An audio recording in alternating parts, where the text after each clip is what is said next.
உலகின் வினோதமான தோற்றம் கொண்ட 5 உயிரினங்களை பற்றி இந்த வீடியோவில் பார்க்கலாம். இந்த வீடியோவை பார்க்குறதுக்கு முன்னாடி இதே போல் 5 வினோதமான விலங்குகளோட வீடியோவை அப்லோட் பண்ணியிருக்கோம். அதை பார்க்கணுன்னா கீழே லிங்க் கொடுக்குறேன், மறக்காமல் பாருங்கள். சேனலை சப்போர்ட் பண்ணுங்கள். சரி, வீடியோக்குள்ளே போவோமா?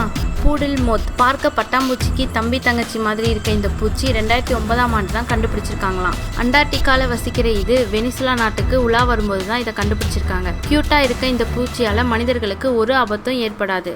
இதோட அழகான நீச்சிகள் மூலமா இதனோட உடல் வெப்பநிலை அந்தந்த சூழ்நிலைகளும் வாழவும் செய்தான். Chinese giant salamander. இது ஒரு மீன் இனம், ஆனால் பார்ப்பதற்கு அப்படி தெரியல இல்லையா? ஏன்னா இதுக்கு கால்கள், வால் எல்லாம் இருக்குது. பார்க்கவே கொஞ்சம் பயத்தை ஏற்படுத்தக்கூடியதாகவும் தோற்றமளிக்குது. இந்த மீன் 1.8 மீட்டர் நீளம் வரைக்கும் வளரக்கூடியது. அதுங்களுக்கு கண் இமைகள் கிடையாது. இதனால் அவைகளுக்கு பார்வைகளும் குறைவு. இதுவும் சைனால விரும்பி சாப்பிட ஒரு உணவு. இவங்க எதையுமே விடுறதில்லை போல. இதுங்க ஆபத்து வரும்போது ஒரு வகையான ஒலியை எழுப்போம். அதை கேட்கறதுக்கு குழந்தைகள் அழுவது போலவே இருக்குமா. மலை ஓடைகள்லையும் குளிர்ந்த பிரதேசங்களையும் மட்டுமே அதிகம் வாழக்கூடிய தன்மை கொண்டது. சொல்ல மறந்துட்டேன், இது டைனோசர் காலத்துக்கு முன்னாடி இருந்தே இருக்கான். Goblin shark. பசிபிக் மற்றும் அட்லாண்டிக் கடல்வாழ் உயிரினம். இது பார்க்கவே மிகவும் மோசமான தோற்றத்திலையும் நீளமான வாய்ப்பகுதியும் கொண்டுள்ளது. இது நீருக்கு அடியில் மட்டுமே வசிக்கக்கூடியது. ஏன்னா இதுங்களுக்கு சூரிய ஒளி கண்டாவே சுத்தமாக பிடிக்காதான். இரைகளை தாக்கும் போது அதனுடைய தாடைகள் வெளியே செல்லும், அதாவது மனிதர்களுடைய நாக்கு போல. இன்னொரு விஷயம் சொல்ல மறந்துட்டோம், இது குளிர்ந்த நீர்நிலைகளை மட்டும் வாழும். வெப்ப பகுதிகளுக்கு போனால் உயிர் பிரிஞ்சிடுமா. Blow fish or fugu.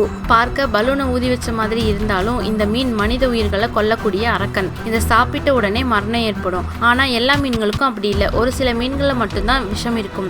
ஆனால் அதை கண்டுபிடிக்கிறது கஷ்டமா. ஜப்பான் நாட்டில் இருக்க மக்கள் எல்லாம் இதை மரண தீ மீன், அதாவது தி ஃபிஷ் ஆஃப் டெத் அப்படின்னு சொல்கிறாங்க. ஆனால் தீவிரமாக சுத்தம் செஞ்சால் அதில் இருக்க 80% விஷத்தன்மை நீக்கி உட்கொள்ள முடியுமா? ஆனால் எதுக்கு ரிஸ்க்கு? பேசாமல் சாப்பிடாம போயிடலாமே. தி செயின் ஷோபேட். நீங்கள் இதுவரை பார்த்ததுலேயே மிகவும் சுவாரஸ்யமான கடல்வாசியாக இது இருக்குது. பார்க்க ஏலியன் படங்களில் வர மிருகம் மாதிரி இருந்தாலும் இது பூமியில் தான் வசிக்குது. எல்லா வகையான தட்பவெப்ப நிலையிலும் வாழக்கூடியது. அது மட்டும் இல்லை, கடல்களில் மிகவும் ஆழமான பகுதியில் மட்டுமே காணப்படும். உண்மையை சொல்லணும்னா இதோட உருவத்தை இன்ஸ்பயராக வச்சு நிறைய படங்களில் இதை பயன்படுத்தி இருக்காங்களாம் ஹாலிவுட் இயக்குநர்கள். கிட்டத்தட்ட 36 சென்டிமீட்டர் வரைக்கும் வளரக்கூடியதான். 160 மில்லியன் ஆண்டுகளுக்கு முன்னாடியே இந்த இனம் உருவானதா ஆராய்ச்சியில் நிரூபணம் செஞ்சிருக்காங்க. உணவு எதுவும் இல்லாமலே உயிர் வாழும் தன்மை பெற்றது. ஆனா தேவைப்பட்ட உயிரில்லா உயிரினத்தையும் உயிருள்ள உயிரினத்தையும் கூட சாப்பிடுமா. கேட்கவே வினோதமா இருக்கு இல்ல? இது தவிர இன்னும் சில வினோதமான உயிரினங்கள் இருக்கு. அதை அடுத்தடுத்த வீடியோவில் பார்க்கலாம். உங்களுக்கும் இது மாதிரியான வேறு ஏதாவது வினோதமான உயிரினங்களை பற்றி தெரிஞ்சிருந்தா கீழே கமெண்ட் பண்ணுங்கள். வீடியோ பிடிச்சிருந்தா லைக், கமெண்ட் அண்ட் ஷேர் பண்ணுங்கள். சேனலை சப்போர்ட் பண்ண நினச்சிங்கன்னா சப்ஸ்கிரைப் பண்ணி கூடவே அந்த பெல் ஐக்கனையும் கிளிக் பண்ணுங்கள். நன்றி.